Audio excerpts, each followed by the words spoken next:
She made voice messages calling me gay and all that. This is 25-year-old Tyrick Neal, currently explaining how he took the life of his girlfriend after she accused him of being gay. But the traumatizing part was just watching her eyes was wide open. But with a mountain of evidence hanging over his head, being a suspected homosexual should be the least of Tyrick's worries, because detectives will slowly begin to piece together exactly what happened to Michaela Goodson. I don't even know how many times what she shot. I don't know. Do you know? So you think you shot her 17 times? Was it more? On November 6, 2021, 21-year-old Michaela Goodson's boyfriend was in a full-blown panic. He hadn't heard from her in over a day, which was unlike her. She was hardworking, a woman who struggled, and despite everything life threw at her, got her GED and was thriving as a hairdresser. They never went more than a few hours without speaking to each other. So, desperate to see if she was okay, he raced over to her home in Camp County, Texas. And inside, he made a heartbreaking discovery. There in the entryway, he found his girlfriend, deceased from several gunshot wounds. Fortunately, it didn't take long for police to locate her killer. Why? Because 25-year-old Tyrick Neal decided it was a good idea to tell everyone he knew that he had killed her, and one of his family members promptly called the police. He was quickly taken into custody and read his rights. So where are you actually from? I'm actually from Dangerfield. Did you go to school in Dangerfield? Oh, yes, sir. That's where I graduated at. I moved to Jefferson almost 2 years ago because I have a girlfriend. We ended up making a baby, so we stand together. She also had 2 children I look up to as stepchildren as well. And my baby is actually going to turn 10 months in a couple days. A lot of fun at that age, aren't you? She's starting to walk? Starting to. You already walking? I mean, she started crawling way before I expected. Like, her first time crawling was within a week. I had her on my chest. She crawled up and I happened to be recording.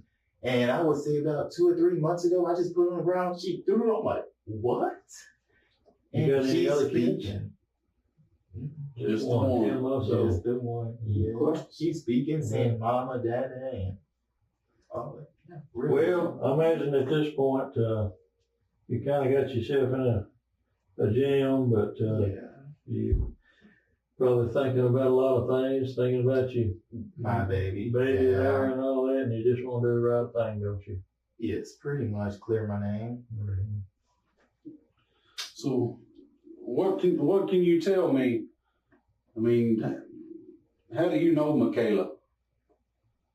I can't personally say I know her, but like as I said, I was in high school in Nashville and stuff. Like I used to be around like Pittsburgh, Hugh Springs and stuff like that, just chilling. Yeah, we'll see each other and speak, but we never personally knew each other. Now, I would say about 3 weeks ago, I came across her on Snapchat because we had each other on there. And it was like, this girl looks familiar. And she posted on her private story, and you know what females post on their private story? Like content.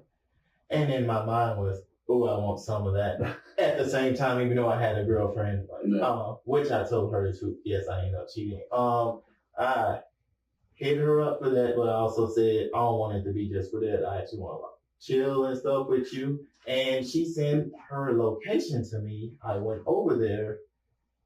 And I'm not gonna lie, I don't smoke or nothing, but I only smoke half a little with her, and she just kept smoking back at the back at the back at the back.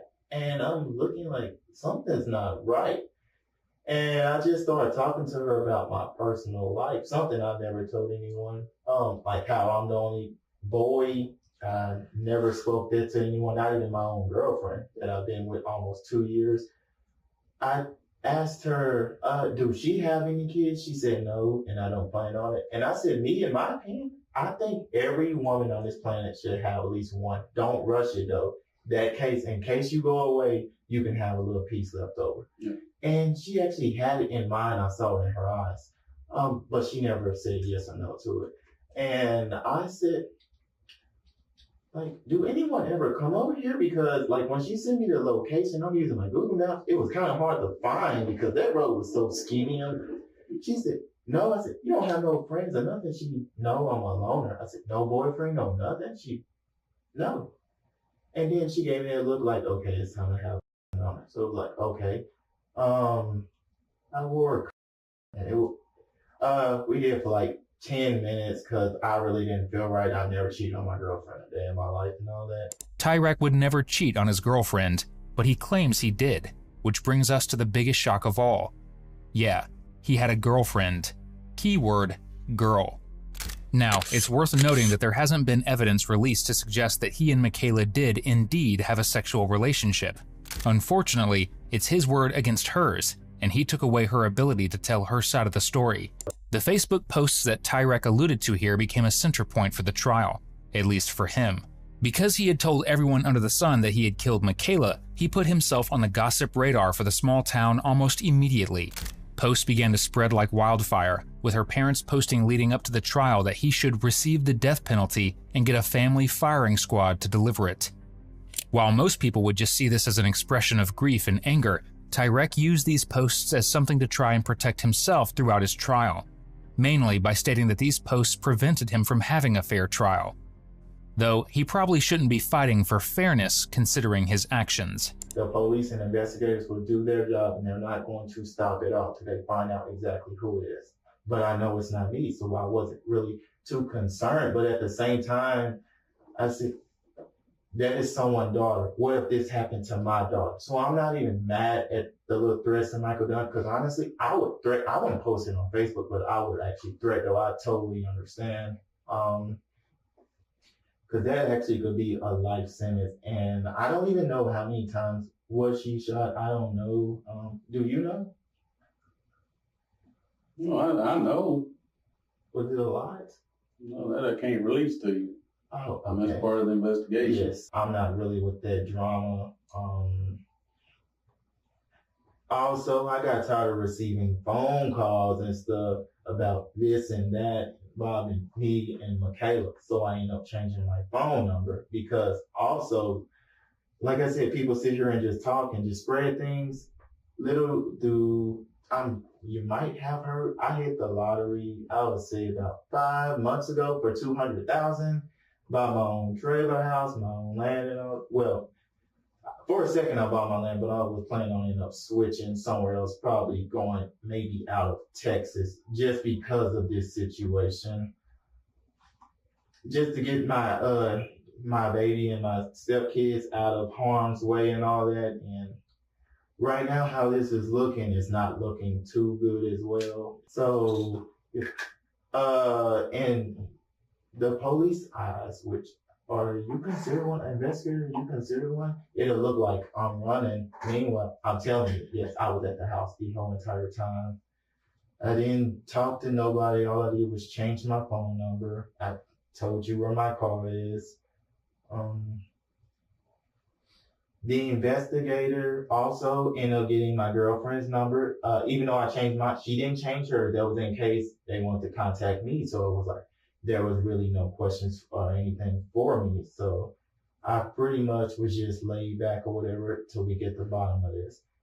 And for a second in my mind, I'm saying, maybe I should just go up here. They'll just hold me in custody, and if you have any questions for me, I'm down to answer. So I ended up finding me a lawyer just in case, if you have to. Which I ended up getting about by midnight anyway. I am still in shock that she's gone. And then I saw the other day they had the funeral. I also seen like pretty much Michael tried to be calm about it when he made a post saying something like, whoever did this, can you please confess up? I saw that and said, he also said, I know you're watching these posts and all that. And at the same time, out of everyone that works at Golden Chick, Christy approaches me out of everyone. And I also said this to my boss. Not only did I feel uncomfortable, as far as we know, how do we know that she didn't have a gun on her? She could have blasted off just because. Michaela very clearly did not take her life as Tyrek is trying to suggest. This is evidenced by the fact that A, 2 magazines of ammunition were shot at her, B, there was no gun near her, C, Tyrek confessed to everyone about what he had done. Well, except for the cops. And for some reason, he's more comfortable admitting that he killed someone than he is about addressing another rumor floating around. Now, there is nothing to support that Michaela claimed Tyrek was gay, aside from Tyrek's words. Yet clearly this is the only thing that's made him show a single spark of emotion throughout the interrogation, which really isn't helping his denial or the next claim that he's going to make. Fortunately for Tyrek, he's going to go downtown for a long time because of all this. Michaela was deeply, deeply loved by her mother, father, and step-parents, who are still in mourning to this day over the loss of her. She was just 21 years old, and her life was snatched from her, all over an alleged $200 and a rumor. Tyrek clearly can't comprehend how insane his actions were, murdering someone over alleged fear of them spreading a rumor, and over $200. But the most troubling thing of all is how nonchalant he is about what he's done, and how nonchalant he's expecting Michaela's family to be about it. Because the next request he makes may be one of the most disturbing that we've heard. Keep in mind, Michaela's father, who has been calling for the death penalty for Tyrek, is a tattoo artist. What's really not fair is that Michaela was 21, with her whole life ahead of her. Fortunately, the courts felt the same.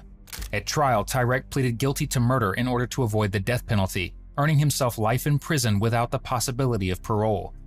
As we stated earlier, he's still desperate to prove that his trial was inadequate because of Facebook posts and social media rumors about his involvement in the crime, despite the fact that he fully confessed to it. Ultimately, he will be behind bars until his dying days, and he has imposed the same sentence on Michaela's family, who will go the rest of their lives without hearing her laugh or seeing her smile. Our thoughts are with Michaela's friends and family.